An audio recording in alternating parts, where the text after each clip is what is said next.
이슬람 하면 생각나는 게 뭔가요? 히잡이나 부르카, 니캅, 혹은 돼지고기 금기, 아니면 테러 같은 거, 9.11 사건이라든가, 아니면 그런 테러를 저지른 알카에다, 혹은 아이시스, 혹은 하마스, 헤즈볼, 이런 무슬림이 저지른 테러나 테러 단체를 떠올리는 분들도 많을 거예요. 실제로 그런 사건이나 테러 단체가 꽤 많으니까요. 그런데 도대체 이슬람은 왜 그럴까요? 기독교나 불교, 힌두교 테러리스트는 거의 없잖아요. 물론 전혀 없다고는 할 수 없지만 이슬람과 비교하면 뭐 세 발의 피라고 해도 과언은 아니죠. 도대체 그 무슬림들 머릿속에 뭐가 들어있길래 이렇게 툭 하면 자살폭탄 테러 같은 걸 하고, 그리고 목숨을 버리는 것도 서슴지 않을까요?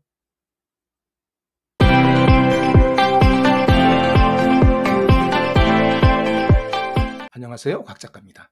오늘도 제 채널을 찾아주셔서 감사합니다. 이론적으로만 보면은 이슬람 자체는 전 세계에서 약 15억 명 이상이나 믿는 상당히 일반적인 종교 중에 하나라고 할 수 있습니다. 숫자만 보면은 이슬람은 아마 기독교, 불교에 버금가겠죠. 그런데 다들 아시다시피 이슬람은 기독교나 불교와는 달리 유독 과격한 이미지가 붙어 있습니다. 실제로 이슬람에는 과격한 경향의 분파들이 꽤 있는데요. 이런 경향을 이슬람 근본주의 혹은 이슬람 원리주의라고 많이 불렀죠. 영어의 이슬라믹 펀더멘탈리즘을 번역한 용어입니다. 혹은 과격 이슬람, 즉 레디컬 이슬람이라 부르는 경우도 있었어요. 이슬람 급진주의 혹은 이슬람 극단주의, 익스트리미즘이라고 부르기도 하죠. 그런데 요즘은 이런 과격한 경향을 포함해서 이슬람을 정치 사회 영역으로 확장하려는 운동의 이념을 통틀어서 이슬람주의, 영어로 이슬라미즘이라고 부르는 경향이 좀 있습니다. 최근에 제가 이제 목격한 거로는 프랑스의 마크롱 대통령이 이슬라미즘이라는 용어를 쓰더라고요. 이슬람주의, 이슬라미즘이란 게 뭐냐? 간단히 정의하자면은 종교가 정치의 영역으로 들어온 거라고 보면 쉽습니다. 그러니까 이슬람이라는 종교가 정치의 영역으로 들어와서 활약해야 한다고 생각하는 그런 이념이죠. 그리고 이 이슬람주의를 이념으로 활동하는 그런 집단이 이슬람주의 단체겠죠. 이런 단체들도 꽤 스펙트럼이 넓은데요. 소위 그 테러 단체도 꽤 많고요. 테러 같은 건 자제하고 합법적으로 활동하지만 이슬람주의 이념을 기반으로 활동하는 그런 단체도 많습니다. 우선 20세기 후반부터 전 세계를 어지럽힌 여러 이슬람 테러 단체들, 이를테면 알카에다, 아이시스, 보코하람 등이 있죠. 그리고 요즘 이스라엘과 전쟁을 벌이고 있는 하마스도 공식적으로는 그런 테러 단체에 속합니다. 그리고 이런 테러 단체 이념이 이슬람주의입니다. 이렇게 테러 단체부터 해서 아프간, 이란 같이 이슬람주의자들이 지배한 나라도 있고요. 테러나 무장투쟁이 아니고 합법적으로 권력을 쟁취한 후에 샤리아에 기초한 체제를 만들려고 하는 그런 무슬림 형제단 같은 조직도 있습니다. 네, 샤리아 나왔죠. 샤리아가 중요한데요. 샤리아는 이슬람 율법입니다. 풀어 설명하자면 샤리아는 이슬람의 경전인 꾸란과 예언자 무함마드의 언행을 기록한 하디스, 그리고 이슬람 세계의 권위에 있는 학자들의 해석을 기반으로 하는 종교법이라고 할 수 있습니다. 예전에 그 샤리아에 관한 책을 한권 번역한 적도 있는데요. 예전에 제가 이런 책을 하나 번역한 적도 있어요. 이게 비매품이라 서점에서 팔지는 않습니다.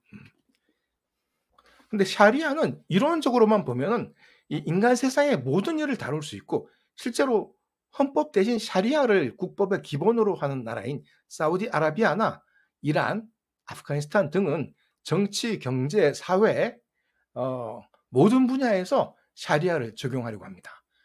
문제는 이 샤리아의 근간이 되는 꾸란과 하디스 등의 문서가 최소 1000년 이상 묵은 문서들이라는 거예요.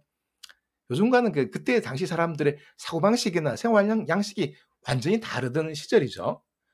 남녀 차별은 당연하고 노예제도도 정당하고 사람들이 인권이나 민주주의 같은 건 전혀 모르던 시절입니다.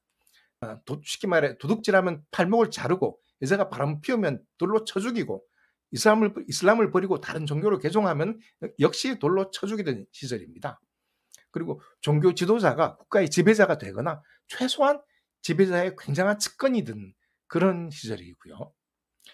따라서 현재 샤리아를 헌법 대신 쓰고 있는 나라들의 모습이 실제로 그래요. 종교가, 그것도 고대의 종교가 현실의 정치를 장악하면은 그런 일이 벌어지는 거죠. 그나마 사우디 같은 나라의 이슬람은 실권자인 그 빈 살만 왕자가 나름 개혁을 시도한 덕분에 그나마 좀 현대화되었던 이야기입니다. 신정주의를 채택한 이란은 사우디보다는 좀 더 자유롭지만 그래도 히잡 안 쓰면 종교 경찰이 잡아갑니다.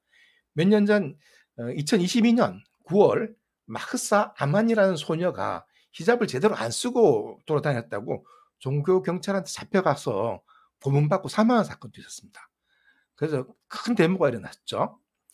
근데 최근에는 단속을 좀 완화했다고 합니다. 하지만 이제 여전히 뭐 여성이 살기에 좋은 나라는 아니죠. 물론 남성이 살기에도 괴롭기는 마찬가지입니다. 일단 표현의 자유가 없으니까 정권에 좀 비판적인 목소리를 내면 잡혀갑니다. 북한과 다를 게 별로 없습니다. 물론 지도자를 선거로 바꿀 수도 없습니다. 명목상 이란에는 대통령이 있어요. 하지만 실권이 없어요. 실권은 선거로 뽑은 대통령이 아니고 종교 지도자인 아야톨라라는 직위에 있는 사람이 다 가집니다. 지금 아야톨라 하메네이가 지도자죠. 이 아야톨라 하메네이가 이란 최강의 군대인 혁명 수비대를 지휘합니다. 이 혁명 수비대는 아야톨라에게만 복종합니다. 대통령이 아니고. 그리고 탈레반이 지배하는 아프가니스탄은 더 안 좋죠. 여자들이 나올 때는 얼굴까지 싹 가리는 그런 부르카를 써야 됩니다. 여자 어린이들은 학교에 못 가니까 글을 못 배우고 당연히 취직도 못 합니다. 그래서 여성은 결국 사회생활이 불가능해지죠. 아이시스나 하마스 같은 테러 집단이 꿈꾸는 세상이 바로 그런 세상입니다. 그 중에서도 아프가니스탄이 최고의 모범이죠. 다시 이슬람주의로 돌아가자면요. 좀 길게 요약해 볼게요. 이슬람주의는 이슬람의 이념을 사회에 실현하는 것을 목적으로 무슬림의 국가를 샤리아에 따라 정치를 하는 이슬람 국가로 만드는 것을 목표로 하는 그런 이슬람주의자에 의한 정치 운동 또는 정치 이데올로기를 가리키는 개념입니다. 이 핵심 특징을 보자면요. 이슬람주의자들은 이슬람은 단순히 종교가 아니라 정치, 법, 사회 전반을 포괄하는 체계라고 봐요. 그래서 이 사람들은 법과 윤리를 별로 구분도 잘 안 해요, 사실은. 그래서 이들은 이제 정치와 종교를 분리하는 세속주의에 반대합니다, 당연히. 이슬람의 가치를 국가 법률의 중심에 두고요. 따라서 당연히 우리가 누리는 이제 민주주의라든가 인권, 뭐 표현의 자유, 여성 해방 등의 개념에 대해서 비판적이거나 완전히 딴 세상 얘기라고 무시하죠. 앞서도 말했지만 이제 이슬람주의가 꼭 알카이다나 탈리반처럼 테러와 무장 투쟁을 이제 운동의 도구로 삼지는 않아요. 선거를 통해 집권하겠다는 그런 이슬람주의자들도 있습니다. 실제로 2012년에 이집트에서 대표적인 이슬람주의 세력인 무슬림 형제단이 대통령 선거를 통해 집권한 적이 있습니다. 하지만 이제 얼마 후에 이집트 군부가 쿠데타로 이들을 축출했습니다. 무슬림 형제단에 대해서 보충 설명하자면요. 바로 지난 2023년 이스라엘을 침공하여 이스라엘 국민과 외국인을 포함한 1200명을 학살하고 250명을 가자지구 안으로 납치해 갔으며 지금도 이스라엘과 전쟁을 벌이고 있는 하마스가 그 무슬림 형제단의 한 갈래입니다. 사실 이 무슬림 형제단이라는 집단은 그 현대 이슬람주의의 중심이라고 해도 과언은 아닙니다. 이 무슬림 형제단은 1928년에 이집트에서 이제 설립된 집단인데요. 범이슬람주의 단체죠. 표면상으로는 보통 이제 사회개혁을 추구하고 뭐 일단 정치적 종교적 영향력을 좀 확대하자 그 정도였는데 이런 표면상의 이유를 내걸고 정치에 들어와서 정권을 잡으면은 신정 정치를 하려는 경향이 있어요. 민주주의 제도를 다 파괴하고 바로 신정 정치로 들어가는 실제로 이집트에서 그렇게 하려다가 이제 쿠데타로 저지됐죠. 그래서 이 무슬림 형제단에서 하마스 같은 테러 단체가 나온 게 우연이 아닙니다. 이 때문에 이제 무슬림 형제단은 현재 이집트뿐 아니고 이집트, 러시아, 사우디아라비아, 바레인, 아랍에미리트 등에서 테러 집단으로 관여되고 있습니다. 미국에서도 지난번 트럼프 집권할 때 무슬림 형제단을 테러 집단으로 지정하려고 했었는데요. 이번에 실제로 할 것 같기도 해요. 여기서 잠깐. 그럼 무슬림 형제단이 이집트에 집권했다고 제가 말씀드렸는데 그렇다면 이집트 국민들이 지지를 받았단 말인가요? 네, 지지를 받았습니다.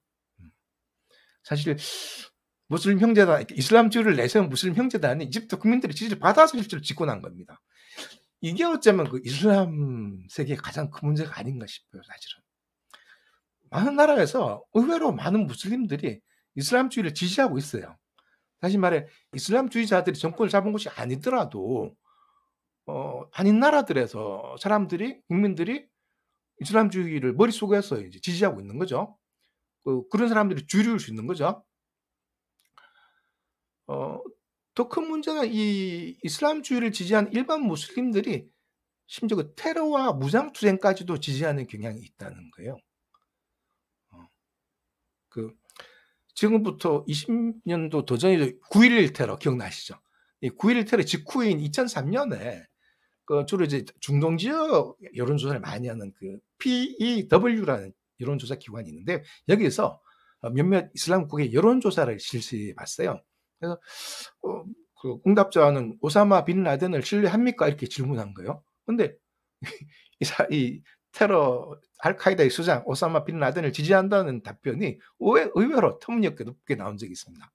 이게 구체적으로 보자면 터키에서는 15%, 파키스탄은 46%, 요르단은 56%, 팔레스타인에서는 무려 72%의 응답자가 오사마 빈 라덴을 신뢰한다고 답변했습니다.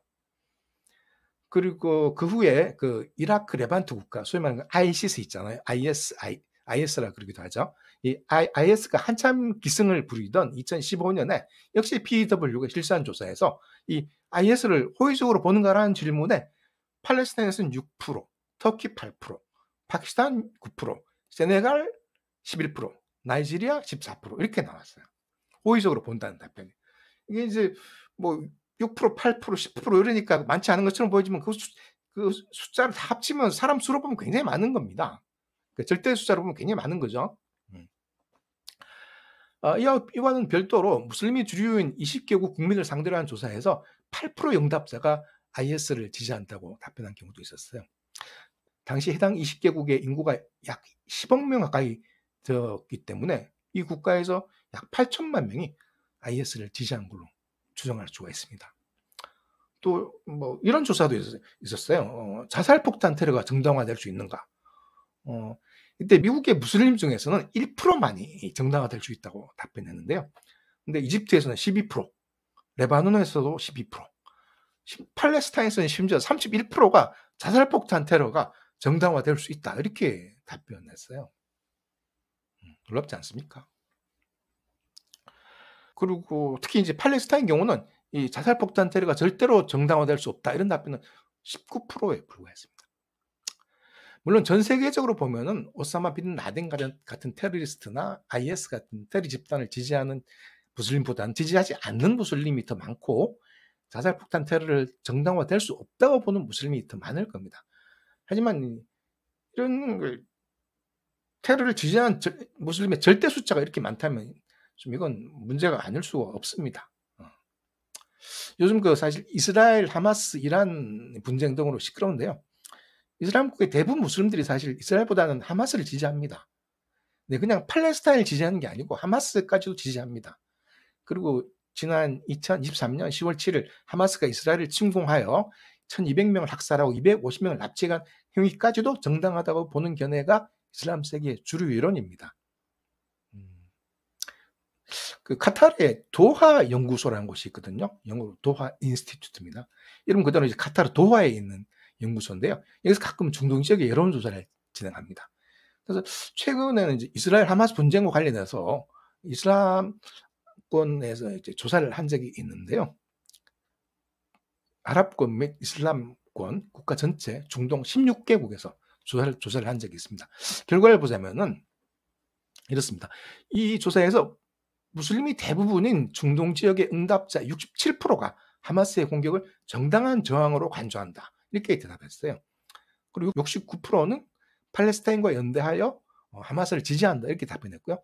응답자의 단지 5%만이 하마스를 부정적으로 평가했습니다. 이게 이제 이슬람 세계의 현실입니다. 뭐 좋든 싫든 이게 현실입니다. 실제로 이슬람 세계는 이슬람주의에 굉장히 호의적인 거죠. 그러니까 우리 세계가 이제 이를 어떻게 이에 대해서 어떻게 대처해야 될지 저는 솔직히 잘 모르겠습니다. 꽤 골치 아픈 문제죠. 음. 제가 뭐 이런 현실을 대처할 수 있는 능력도 없고 능력이 있다 한들 뭐 이 짧은 유튜브에 내용을 다 담지는 못하죠.